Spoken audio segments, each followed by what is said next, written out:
बिस्मिल्लाहिर्रहमानिर्रहीम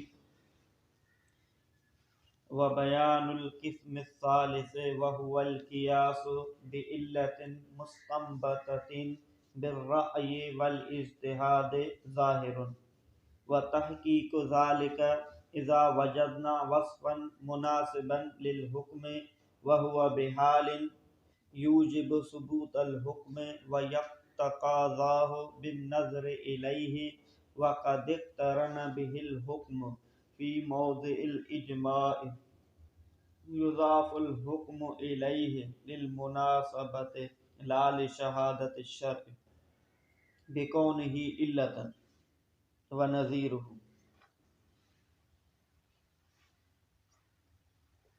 असां पुठियां पढ़ी आयासीं उहा इल्लत जेका किताबुल्लाह मां मालूम थे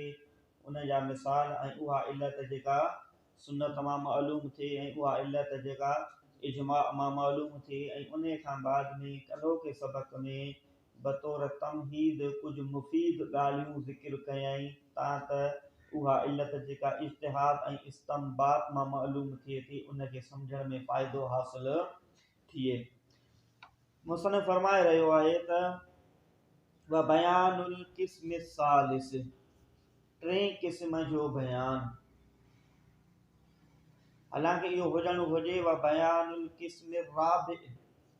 चौथे क़िस्म जो बयान, छो त पहिरियों क़िस्म थी वियो किताबुल्लाह उहा इल्लत जेका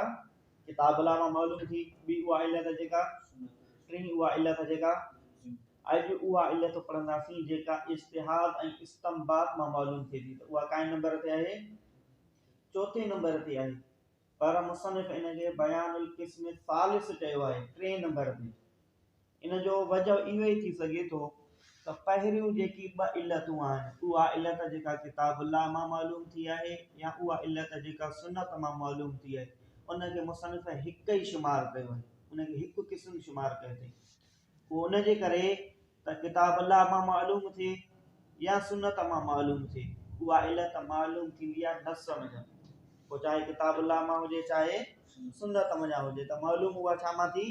नस में, सो उनखे हिकु क़िस्म में शुमार कयई। त ॿियो क़िस्म थी वियो उहा इल्लत जेका इजमा मां साबित थिए, टियों क़िस्म वरी पोइ थी वियो त उहा इल्लत जेका इज्तिहाद ऐं इस्तंबात मां जा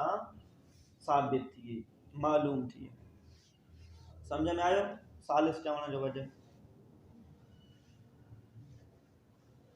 हाणे टे क़िस्म जो बयान करे रहियो आहे उहा इल्लत जेका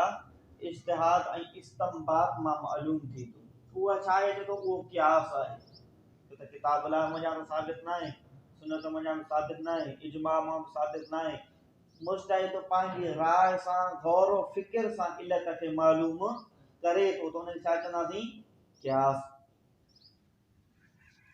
उहो क़ियास ई आहे। बिइल्लतिन मुस्तंबततिन बिर्रअय वल इज्तिहाद, क़ियास छा आहे कि उहो बिइल्लतिन जेका अहिड़ी इल्लत जेका साबित थींदड़ आहे उहा हिक अहिड़ी इल्लत जेका मुस्तंबततिन जेका इस्तंबात थियल आहे, जेका निकतल आहे बिर्रअय राय जे ज़रिए पंहिंजो गौर व फिक्र करण जे ज़रिए वल इज्तिहाद ऐं इज्तिहाद जे ज़रिए ज़ाहिरुन इहो ज़ाहिर आहे। असल में इबारत ईअं थींदी व बयान क़िस्म सालिस ज़ाहिरुन, बयान क़िस्म सालिस इहो मुब्तदा थींदो ऐं ज़ाहिरन उनजी ख़बर थींदी। व हुवल क़ियास बिइल्लतिन मुस्तंबितुन बिर्रअय वल इज्तिहाद, इहा इबारत वरी विच में क़ियास जी वज़ाहत करण जे लाइ मुब्तदा ऐं ख़बर जे दरमियान फ़स्ल पैदा करे आंदई। तहक़ीक़ ज़ालिका इज़ा वजदना वस्फ़न मुनासिबन लिल हुक्म व हुवा बिहालिन, चवे थो त इन मसइले जी तहक़ीक़ इहा आहे त असां जॾहिं बि कंहिं मसइले में का वस्फ़ ॻोल्हे लहूं, वस्फ़ कीअं ॻोल्हबी इज्तिहाद सां ऐं पंहिंजी राय सां, ठीकु आहे। किताबुल्लाह मां मालूम न थींदी, किताबुल्लाह मां मालूम थींदी त पहिरें क़िस्म में शुमार थींदी, सुन्नत मां मालूम थींदी त बि पहिरें क़िस्म में शुमार थींदी, इजमा मां मालूम थींदी त ॿिए क़िस्म में शुमार थींदी। हाणे हीअ जेका इल्लत मालूम छा मां थींदी पंहिंजे इज्तिहाद ऐं राय मां मालूम थींदी। त जेका इज्तिहाद ऐं राय करे राय मञा जेका इल्लत मालूम कई वई आहे उहा हुकुम जे लाइ मुनासिब हुजे। कीअं त असां ॾिसंदासीं त शरीयत इहो हुकुम छो लॻायो आहे, इन हुकुम जे ज़्यादा मुनासिब इल्लत कहिड़ी आहे, उहा इज्तिहाद ऐं राय सां उहा इल्लत कढी वेंदी। पोइ जेका इल्लत ज़्यादा मुनासिब हूंदी उन जो एतबार कयो वेंदो ऐं उहा इल्लत हुकुम खे बि साबित करे ऐं उन हुकुम उन इल्लत खे चाहींदो बि हुजे त हुकुम उन इल्लत खे क़बूल बि करे सघे त वाकई उहा इल्लत मुनासिब थी सघे थी। ऐं मौज़े इजमा में इजमा जी जगह में भी उहा क़ाबिल क़बूल हुजे। इजमा मुराद हिते उहो इजमा नाहे जेको असां पुठियां पढ़ी आयासीं किताब ला खां पोइ सुन्नत रसूल खां पोइ जेको इजमा जो बहस पढ़ियोसीं न, हिते इजमा मुराद उहो इजमा नाहे त तमाम उम्मत जा उलमा उन ॻाल्हि ते मुतफ़िक़ थियनि, उहो इजमा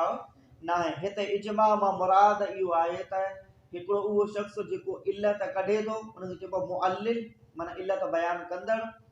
पोइ उन जो जेको मुखालिफ़ आहे उहो बि इन ॻाल्हि खे क़बूल करे, माना इल्लत बयान कंदड़ ऐं उन जो मुखालिफ़ ॿई इन ॻाल्हि खे क़बूल कनि त इन खे चइबो मौज़े इजमा, इजमा जी जॻह। सम्झ में आयो त मुराद उहो इजमा नाहे जेको इजमा उम्मत आहे। त हाणे छा थियो, पहिरीं ॻाल्हि इहा त उहा हुकुम जे लाइ इल्लत वस्फ़ उहा मुनासिब हुजे, ॿियो त उहा हुकुम खे साबित करण जी सलाहियत बि रखे, टियों त उहो हुकुम उनखे चाहे बि, ऐं चौथों त उहा इजमा जी जगह ते मिले बि, माना उन ते इजमा बि थिए, मौज़े इजमा में उहा साबित बि हुजे। इजमा मुराद छा आहे सम्झी वियो न, त पोइ उन जे तरफ़ हुकुम जी इज़ाफ़त कई वेंदी, उन इल्लत जे तरफ़ हुकुम जी इज़ाफ़त कई वेंदी, छाजे करे त उहा इल्लत हुकुम सां ज़्यादा मुनासिबत रखे थी, इन जे करे न त को शरीयत उन जी गवाही ॾिनी आहे।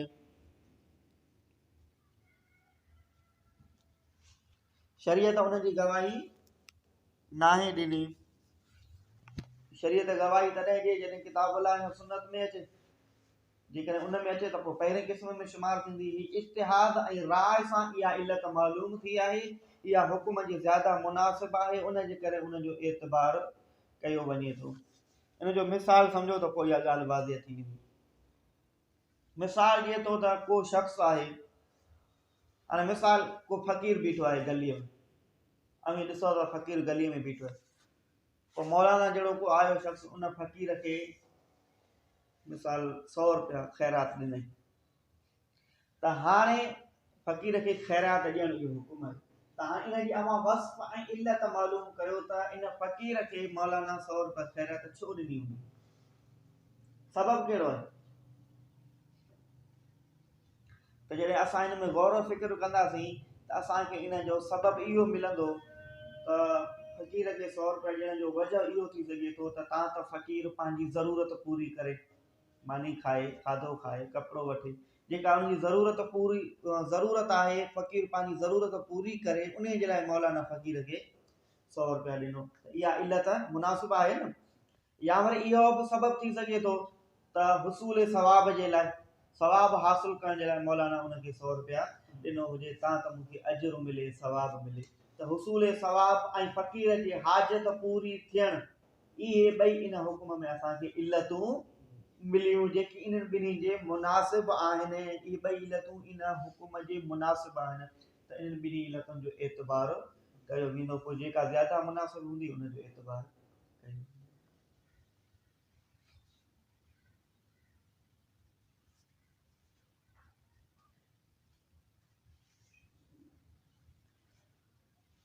तर्जुमो कंदा हलो अॻिते सम्झो। बयानुल क़िस्म सालिस, ऐं बयान टे क़िस्म जो, वहुवल क़ियास, उहो टियों क़िस्म छा आहे, उहो क़ियास आहे।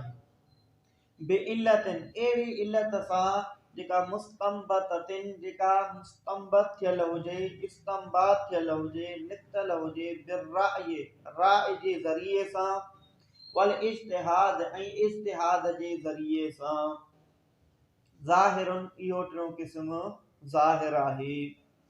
व तहक़ीक़ ज़ालिक ऐं तहक़ीक़ इन मसइले जी इहा आहे त इज़ा वजदना वस्फन जॾहिं लहूं असां का बि वस्फ अहिड़ी जेका मुनासिबन लिल हुक्म जेका हुक्म जे मुनासिब हुजे जीअं फ़क़ीर खे ख़ैरो ख़ैरात ॾियण में वस्फ कहिड़ी मिली तहसील सवाब ऐं फ़क़ीर जी हाजत पूरी थियण त इहा हुक्म जे मुनासिब आहे न ठीकु आहे हुकुम छा आहे फ़क़ीर खे ख़ैर ॾियण इहो हुकुम आहे उन में वस्फ कहिड़ी सबब कहिड़ो हुयो तहसील सवाब ऐं फ़क़ीर जी हाजत पूरी थियण या हुक्म जे ज़्यादा मुनासिब आहे वह हुआ बेहाल ऐं उहो इन हालत में आहे त यूजिब वाजिब थो करे साबित थियण हुक्म खे व यतक़ाज़ाहु ऐं चाहे थो उहो तलब थो करे इन जी इहो हुक्म बिन नज़र इलैहि उन जे तरफ़ नज़र करण सां वक़दिक़तरन बिहिल हुक्म ऐं तहक़ीक़ मिले थो इन सां इहो हुक्म फी मौज़िल इजमा वारी जगह में यानी जेको इल्लत बयान कंदड़ आहे उन वटि बि इहा इल्लत क़बूल आहे ऐं जेको उन जो मुखालिफ़ आहे उहो बि इन इल्लत खे क़बूल करे थो त पोइ युज़ाफुल हुक्म इलैहि इज़ाफ़त कई वेंदी हुक्म जी उन्हीअ जे तरफ़ लिल मुनासबत मुनासिब हुजण जे वास्ते लाल शहादत शरअ न शरई गवाहीअ जे लाइ शरीयत उन जे मथां गवाही नाहे ॾिनी पर इहा इज्तिहाद ऐं इस्तंबात मंझां इहा इल्लत मालूम थी आहे बिकौन ही इल्लतन वास्ते हुजण उन जो इल्लत व नज़ीरुहु मिसाल उन जो इज़ा रअयना जंहिं वक़्तु ॾिठोसीं असां शख़्सन कंहिं शख़्स खे जंहिं आता फ़क़ीरन दिरहमन ॾिना फ़क़ीर खे दिरहम गलब अल ज़न त ग़ालिब थियो गुमान ते त अनल इता त बेशक इहो जेको ॾियणु आहे दिरहमन जो ॾियणु छाजे लाइ आहे लिदफ़ हाजतिल फ़क़ीर फ़क़ीर जी हाजत खे पूरी करण जे लाइ दफ़ा करण जे लाइ व तहसील मसालिह सवाब ऐं सवाब ऐं मसलिहत हासिल करण जे लाइ कहिड़ी मसलिहतूं इहा इज़ाफ़त बयानी सवाब जेको सवाब जूं जेकी मसलिहत आहिनि उहे बयान हासिल करण जे लाइ यानी सवाब हासिल करण जे लाइ उन फ़क़ीर खे कुझु दरहम ॾिना आहिनि इज़ा उर्फ़ हाज़ा जॾहिं इहा ॻाल्हि सुञाती वई माना इहा ॻाल्हि जॾहिं तव्हांखे सम्झ में अची वई त फ़नक़ूल पोइ हाणे असां इहो चऊं था त इज़ा रअयना वस्फ़न जॾहिं असां ॾिठीसीं का बि अहिड़ी वस्फ़ जेका मुनासिबन लिल हुक्म जेका मुनासिब हुजे हुक्म जे लाइ वक़दिक़तरन बिहिल हुक्म ऐं बेशक मिली वियो आहे इन सां हुक्म फी मौज़िल इजमा वारी जगह में त यग़लबु ज़न्न बिइज़ाफ़तिल हुक्म ग़ालिब थी वेंदो गुमान उन हुक्म जी इज़ाफ़त करण सां इला ज़ालिकल वस्फ़ इन वस्फ़ जे तरफ़ त हाणे इहा जेका वस्फ़ जेका मालूम थी आहे इहा गुमान सां मालूम थी आहे इज्तिहाद ऐं इस्तंबात सां जॾहिं उन खां मथां ॿियो कोई बि दलील नाहे त पोइ हाणे इहो ज़न्न ग़ालिब थी वेंदो उन जे मथां अमल करणु वाजिबु थींदो जॾहिं उन खां मथां ॿियो को शरई दलील मौजूदु न हुजे त पोइ व ग़ालिबत ज़न्न फी शरअ ऐं ग़ालिब थी वञण उन गुमान जो शरीयत मंझि शरीयत में गुमान ग़ालिब तॾहिं थींदो जॾहिं गुमान खां मथां को क़तई दलील मौजूदु न हुजे त पोइ पर जॾहिं पोइ ग़ालिब ज़न्न चइबो आहे गुमान चइबो आहे त मतिलबु त माण्हू उन में मुतरद्दिद हुजे पर को हिकिड़ो पहलूअ खे माण्हू तरजीह न ॾेई सघे त हीउ पहलू ज़्यादा अहमियत वारो आहे इनखे चइबो आहे गुमान इनखे चइबो आहे ज़न्न तूजबुल अमल जेको वाजिब थो करे अमल खे इन इदाम मा फ़ौक़हा मिन दलील उन वक़्तु न हुजण उन खां मथे जॾहिं ॿियो कोई बि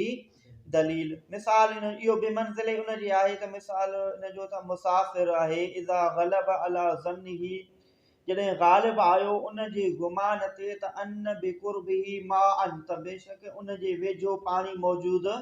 आहे लम यजिज़ लहु तयम्मुम त नाहे जाइज़ हाणे उन मुसाफ़िर जे वास्ते तयम्मुम करणु को शख़्स मुसाफ़िर आहे हाणे उहो कंहिं अहिड़ी बयामान जॻह ते आहे हाणे उनखे पाणी मौजूदु न आहे त डायरेक्ट उहो तयम्मुम नथो करे सघे पहिरियां उहो गुमान कंदो सोचींदो त छा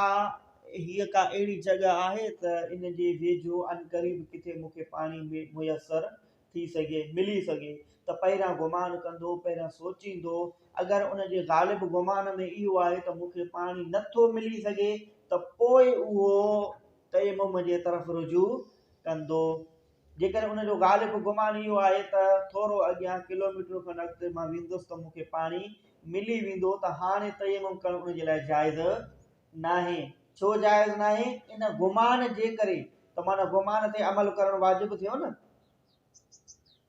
इन गुमान जे करे उन ते तयम्मुम करणु जाइज़ नाहे उहो वेंदो ऐं पाणीअ खे तलाश कंदो त माना इन गुमान खां मथे जॾहिं कोई क़तई दलील न हूंदो आहे त पोइ गुमान ते अमल करणु वाजिबु ऐं इहा जेका इज्तिहाद ऐं इस्तंबात मञा जेका इहा इल्लत मालूम थिए थी इहा जॾहिं हुकुम खे उन तरफ़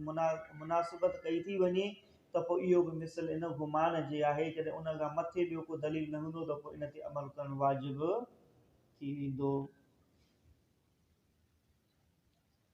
वअला हाज़ा मसाइल तहरी ऐं इन्हीअ ते ई मुश्तमिल आहिनि मसाइल तहरी गौर फ़िक्र करण वारा मसइला यानी कि इहो जीअं क़िबले ते गौर फ़िक्र करणु कोई शख़्स बयाबान में आहे त उहो हाणे क़िबलो उन तरफ़ उनखे क़िबले जे तरफ़ मालूम न आहे त उहो पहिरियां गौर फ़िक्र कंदो पंहिंजे ज़न मुताबिक़ जंहिं तरफ़ उनजो गुमान वेंदो ओॾांहुं मुंहुं करणु उनखे ओॾांहुं मुंहुं करे उन जे लाइ निमाज़ पढ़णु वाजिबु आहे हिते ज़न ते अमल करणु वाजिबु थी वियो न छाजे करे जो उन खां मथे ॿियो को दलील मौजूदु मथे ॿियो को दलील कीअं त माना अहिड़ो को शख़्स न आहे जेको उनखे क़िबले जी ख़बर ॾिए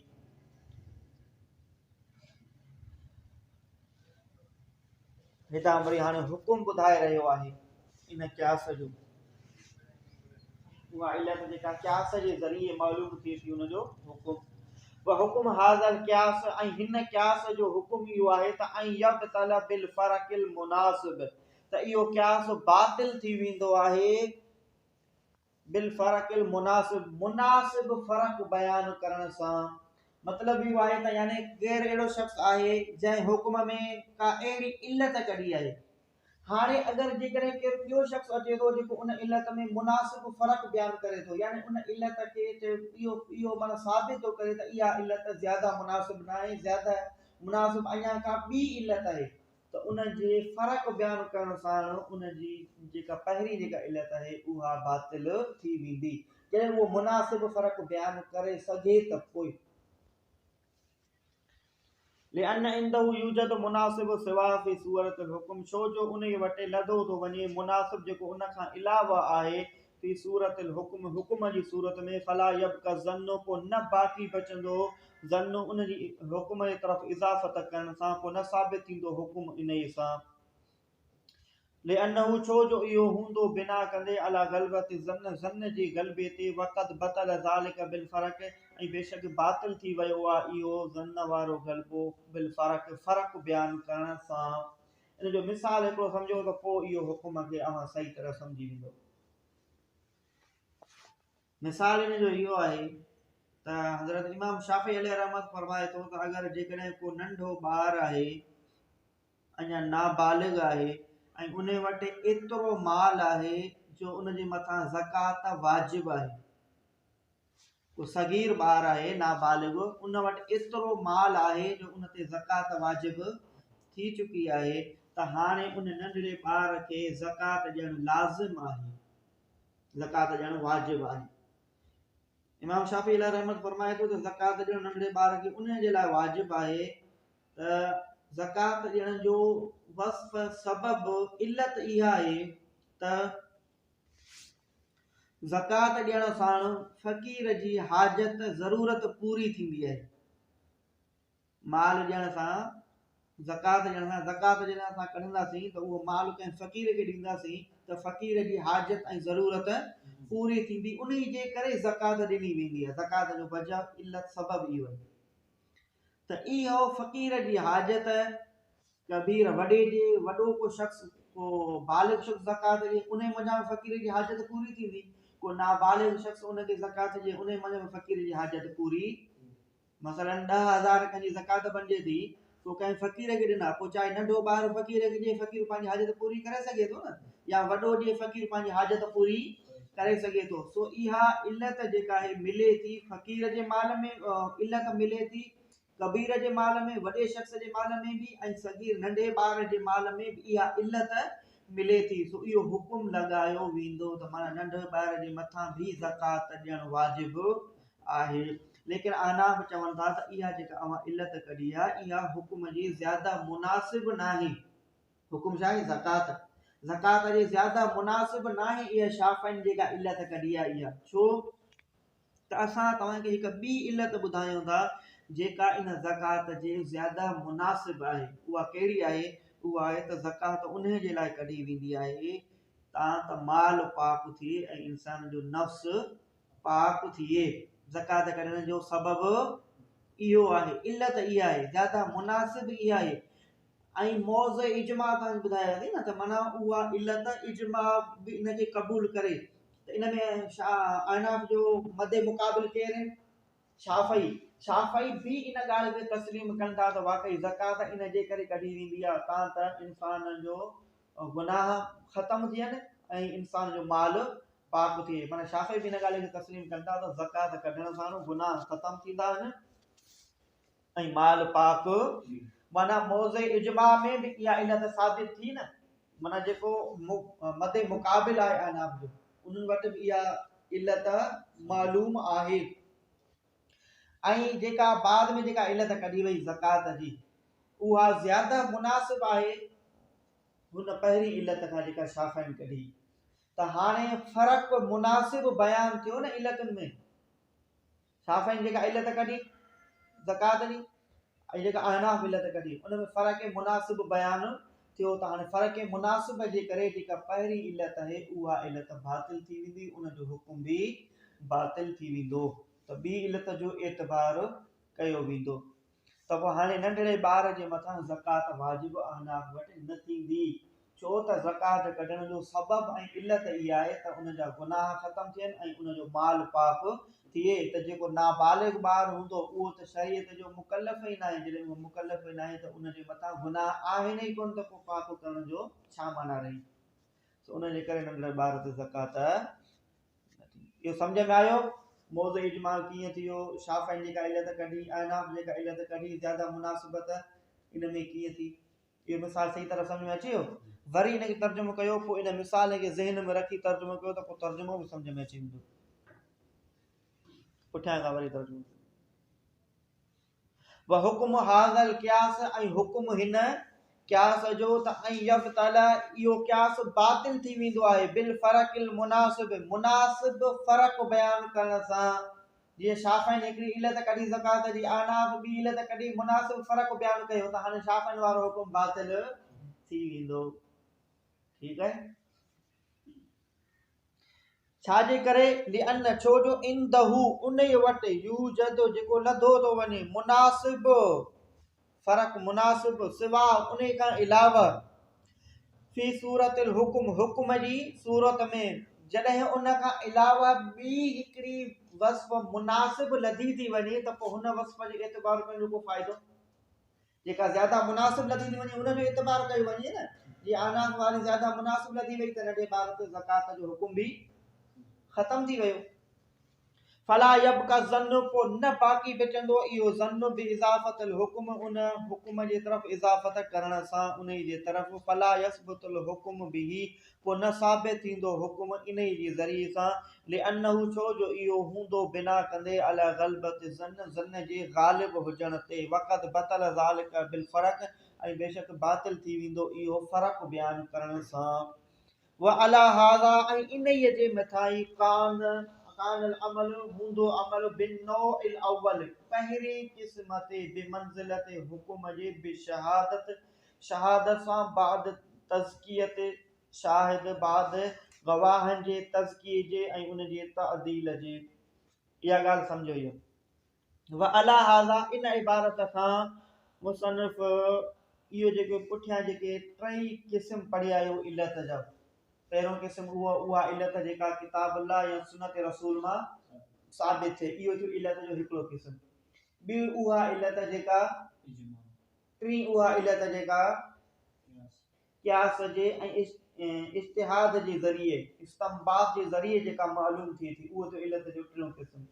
हाणे इहे टिनी इल्लतनि जी दर्जा बंदी करे रहियो आहे त उन्हनि मञा ज़्यादा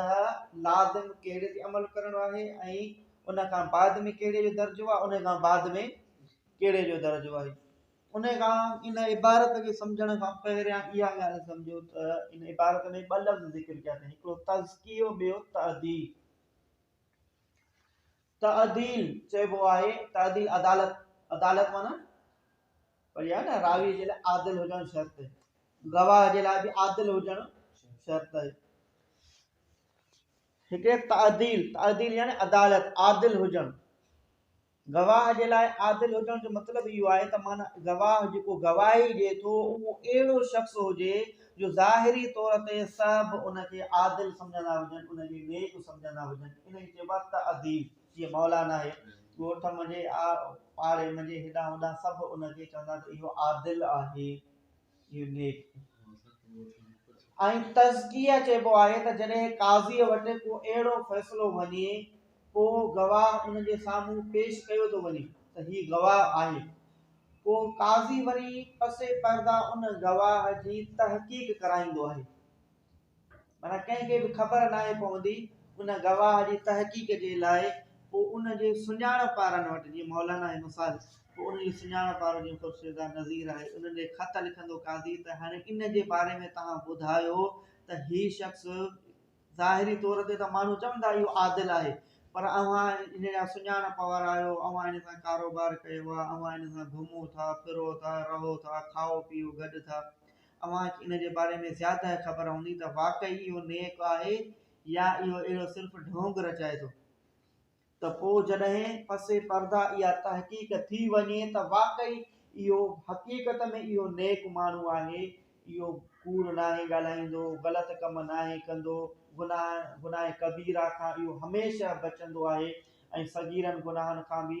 अक्सर बचण जी कोशिशि कंदो आहे, बिल्कुलु नेक माण्हू आहे। जॾहिं इहा ॻाल्हि साबित थी वञे त उनखे चइबो आहे तज़किया। ठीकु आहे। तव्हां चए थो त पहिरीं जेका आहे न इल्लत जो पहिरियों क़िस्म, माना उहा इल्लत जेका किताब अल्लाह या सुन्नत रसूल मां मालूम साबित थिए, त उन इल्लत जे ज़रिए जेको क़यास कयो वेंदो आहे, उन क़यास जो दर्जो इन पहिरीं क़िस्म वांगुरु हूंदो। माना काज़ी अहिड़ो फ़ैसिलो करे थो जेको गवाह आदिल बि आहे ऐं उहो गवाह उन में तज़किया बि आहे। आदिल तज़किया जो मतिलबु सम्झी वियो न, जीअं गवाह आदिल हुजे ऐं गवाह में तज़किया बि हुजे, यानी कि काज़ी उन जी बिल्कुलु तहक़ीक़ कराई हुजे पसे पर्दा ऐं उहो शख़्स बिल्कुलु नेक साबित थियो हुजे, पोइ उन जी गवाहीअ ते जेको फ़ैसिलो कयो वियो हुजे, जेको एतबार उन फ़ैसिले जो कयो वेंदो काज़ीअ जो माना उन मथां अमल करणु वाजिबु हूंदो आहे। अहिड़े तरीक़े सां इन पहिरें क़िस्म वारे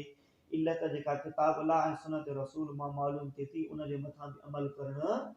माना इन दर्जे जो वजूब हूंदो आहे। वाजिब त सभिनि में आहे अमल करणु, पर इहो दर्जो अञा ज़्यादा थींदो आहे। ॿिए क़िस्म में वरी उहो थो अचे जेको सिर्फ़ु अदालत खे ॾिसी करे ऐं काज़ीअ फतवा ॾिनी हुजे। माना हिकिड़ो शख़्स आहे उहो आदिल आहे, माना ज़ाहिरी तौर चवंदा त हीउ वाक़ई नेक माण्हू आहे, हीउ ग़लति ॻाल्हि नाहे कंदो, पोइ उनजो तज़कियो जज करायो ई नाहे, जज उनजी पसे पर्दा तहक़ीक़ नाहे कराई, सिर्फ़ु उनजी अदालत खे ॾिसी करे ऐं जज जेको फ़ैसिलो कयो आहे ॿिए दर्जे में, यानी इजमा वारी इल्लत जो हुकुम, उन फ़ैसिले वारो हुकुम थींदो। ऐं टियों वरी आहे जेका इल्लत इज्तिहाद ऐं इस्तंबात मां मालूम थी हुजे, उन जो दर्जो वरी उन वांगुरु आहे जीअं मसलन को जज काज़ी आहे को उन फ़ैसिलो कयो आहे अहिड़े शख़्स जी गवाहीअ ते जेको शख़्स मस्तूरुल हाल आहे, यानी कि उन शख़्स जी उन गवाह जी हालत मालूम नाहे, न उन जे आदिल हुजण जी ख़बर आहे, न उन जे फासिक हुजण जी ख़बर आहे। थी सघे थो सच ॻाल्हाईंदो हुजे, थी सघे थो कूड़ ॻाल्हाईंदो हुजे, न उन जे तज़कियो कयो वियो आहे, न उन जे आदिल हुजण जी मालूमात वरिती वई आहे, माना उन गवाह जे बारे में का बि मालूमात नाहे, सिर्फ़ु उन जी ॻाल्हि खे ॿुधी करे ऐं फ़ैसिलो कयो थो वञे, उहो इन जो दर्जो उन वांगुरु आहे जीअं जेका इल्लत इज्तिहाद ऐं इस्तंबात जे ज़रिए मुस्तंबत कई थी वञे। सम्झ में अची वियो? हाणे तर्जुमो थियो।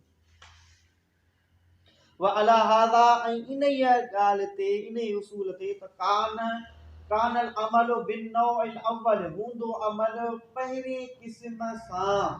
पहिरें क़िस्म ते, पहिरें क़िस्म मुराद छा आहे? उहा इल्लत जेका किताब ला ऐं सुन्नत मां मालूम थिए थी, उहो हूंदो बिमंज़िलतिल हुक्म, उन हुक्म जे दर्जे में जेको बिशहादत जेको गवाहीअ सां आहे, बाद तज़किये जे बाद तज़कियत शाहिद जे तज़किये करण खां बाद व तादील ही ऐं उन जे आदिल हुजण खां बाद वन्नो इंसानी ऐं ॿियो क़िस्म कहिड़ो आहे? जेका इल्लत इजमा जे ज़रिए मालूम थिए थी, उन जो दर्जो छा आहे? तो बिमंज़िलत शहादत, इहा उन गवाहीअ जे दर्जे में आहे जेका इंद ज़ुहूर अदालत, जेका अदालत जे ज़ाहिर थियण जे वक़्तु कई वेंदी आहे, क़बिल तज़किया करण खां पहिरियां जेको फ़ैसिलो ॾिनो वेंदो आहे सिर्फ़ु गवाह जे आदिल हुजण जी बिना ते, त ॿिए दर्जे वारी इल्लत जो दर्जो इहो आहे, ॿिए क़िस्म वारी इल्लत जो दर्जो इहो। वन्नो इसालिस ऐं जेको टियों जेको क़िस्म आहे इहो बेमंज़िलत शहादतिल मस्तूर, इहो मस्तूरुल हाल गवाह जे शहादत जे दर्जे में आहे। मस्तूरुल हाल, मस्तूर सतर मां वरितल आहे, सतर माना पोशीदा, मस्तूरुल हाल माना जंहिंजो हाल गवाह जो पोशीदा हुजे, जंहिंजे न आदिल हुजण जी ख़बर हुजे, न उन जे मुज़क्की हुजण जी ख़बर हुजे। बिस्मिल्लाहिर्रहमानिर्रहीम।